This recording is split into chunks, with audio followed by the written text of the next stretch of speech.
আপনারা ভালো আছেন রে?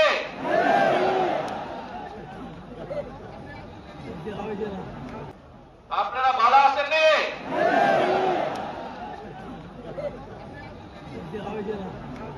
আলহামদুলিল্লাহ।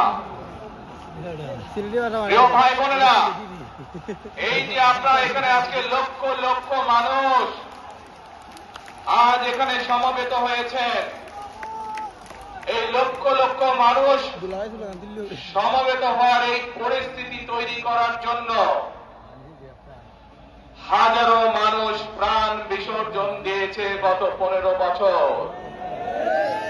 আপনারা আজকে এই যে লক্ষ মানুষ এখানে উপস্থিত হয়েছেন, আপনাদের যে রাজনৈতিক অধিকার প্রতিষ্ঠা করার জন্য, আপনাদের কথা বলার বাক স্বাধীনতার অধিকার, আপনাদের নিরাপত্তা পাওয়ার অধিকার প্রতিষ্ঠিত করার জন্য আজ যে আপনারা এখানে একত্রিত হয়েছেন, এই অধিকার প্রতিষ্ঠিত করতে গিয়ে আমরা আমাদের মাঝে থেকে ইলিয়াস আলীকে হারিয়েছি, আমরা আমাদের মাঝে থেকে জুনায়েদকে হারিয়েছি, আমরা আমাদের মাঝে থেকে দিনারকে হারিয়েছি।